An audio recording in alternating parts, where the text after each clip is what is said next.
returned. He escaped unharmed.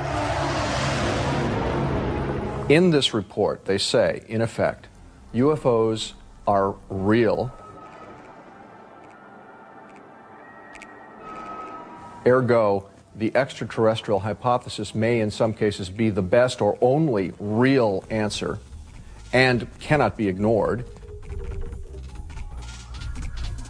They are technological. They do things that we probably can't do.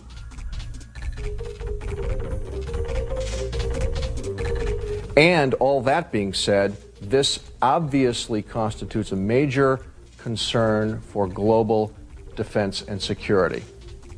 When the report was completed, it was given to a number of leading French journalists. One of these was Bernard Tournel, the editor of VSD. VSD is a French weekly magazine like Time Life. We are a journal press publication. It's not specialized in UFO sightings at all. The Cometa Group allowed VSD to publish the report, provided it was not manipulated in any way. If the public was aware of the Cometa report, then the Cometa report was not going to disappear in any kind of official or semi-official dark hole, so to speak.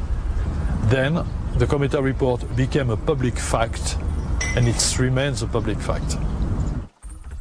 To date, the report has not been officially published outside of France. And so far, only one article, published in the Boston Globe, has appeared in the U.S. press. I applied a very high standard to the story because of its controversial nature. I was basically retelling what the generals and the other people had concluded in their report. I looked at government documents that dealt with the issue of national security and UFOs, which was what the generals were dealing with in France. Despite her thoroughness, Leslie Kean encountered much resistance in getting the story published. I went to many papers, many of whom I published with in the past. People laughed, hung up the phone. The subject matter is ridiculed in the media. And so even though I was dealing with facts in this article and high-level journalism, they weren't interested because of the subject matter. This was really frustrating because I thought this was an extremely important story, and I know that it was newsworthy. Most Americans have never heard of it. The group hasn't published an English translation that anybody can get a hold of. And they seem to be on the trail of saying, hey, you Americans, you're holding back technology that you've learned from flying saucers from your allies. So it's a message to the Pentagon, not to the public. They know the Pentagon knows they're real. So it's an important report for what it says. No other report with names, with people, with excellent cases, this is not anonymous reporting now, has come close to taking as strong a stand that some UFOs are extraterrestrial spacecraft. I think it's time to open the books on questions that have remained in the dark, on the question of government investigations of UFOs. It's time to find out what the truth really is that's out there. We ought to do it really because it's right. We ought to do it because the American people, quite frankly, can handle the truth. And we ought to do it because it's the law.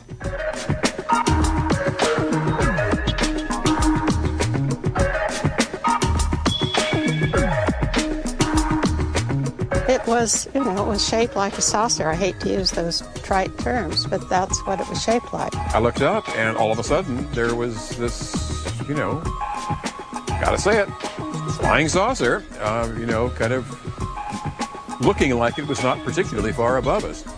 If you look at that tree limb, it seems to me that when it floated across the road, it was just about that far away. You saw that it was actually moving, but the fact was it was just gone. Nothing we had at the time could fit the description, size, shape, or performance of this craft.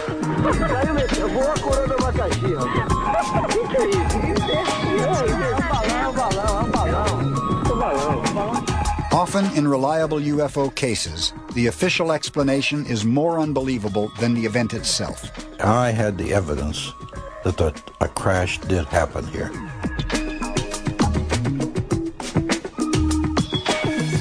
And then the red light was sort of casting a glow over the whole thing, so it looked like a round disc.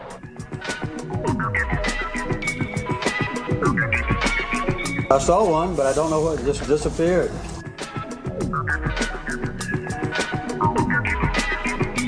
People say, Mike, now you saw a B-2 bomber. My response was, we could land all 40 of our B-2 bombers on the wing of that craft.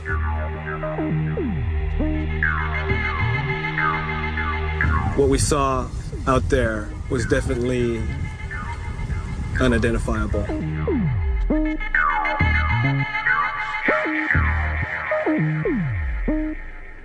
There is a serious possibility that we are being visited and have been visited for many years by people from outer space, from other civilizations. That it behoves us, in case some of these people in the future or now should turn hostile, to find out who they are, where they come from, and what they want. Well, if the accounts are to be believed, yes, there have been ET visitation, there have been crashed craft, there have been material and bodies recovered, and there is some group of people somewhere that may or may not be associated with government at this point, but certainly were at one time, that have this knowledge. The thing you have to remember is that absolute power corrupts absolutely. When you've got the knowledge and the budget, nobody looking over your shoulder, it's a great temptation to think that you know best. The heck with the public, they don't know enough to have a sensible opinion. That's unfortunate. Я как генерал, вот как военный человек, я понимаю, что любое правительство, понимаете, они начинают рассматривать это с точки зрения вот чего-то для войны, для военного, что-то применить, вот то, что там они принесут, это инопланетяне. Вот это категорически неправильно. Since the subject is clearly of great interest to the public, I think that the scientific community owes it to the public to really pay attention to the subject and make a thorough, extensive and careful investigation, and then share with the public whatever they find. A story this big, there's no way it could be kept secret from the public. What do you say to someone like that that says that? Well, somebody's kept it pretty secret for quite a while, haven't they?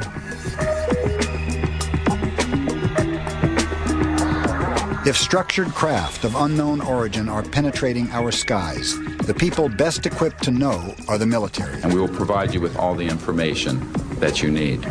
Numerous military witnesses are prepared to testify in great detail, but need immunity from their security oaths. Congress is currently being lobbied to provide a platform for such testimony.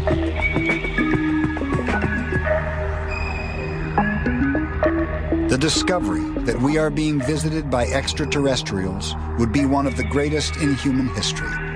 Such a discovery would profoundly alter the perception of ourselves and our place in the universe.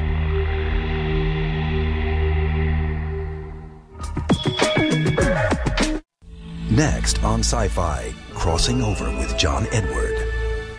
On the next all-new Sci-Fi Friday, first it's Tremors. I got pressing business with this creation of yours. What is wrong with you people? Followed by Stargate SG-1. Ah! My son. Yes, Father. You must survive. Father! And Scare Tactics, hosted by Shannon Doherty. You okay? There's something dead up here. What's that? Sci-Fi Channel original series, Tremors, Stargate SG-1, and Scare Tactics, all new, Friday starting at 8. By creating this rift in the fabric of time, I allowed a darkness to enter. The Spider Freaks. A world premiere event. The Sci-Fi Pictures original, Webs, premieres Saturday at 9 on Sci-Fi.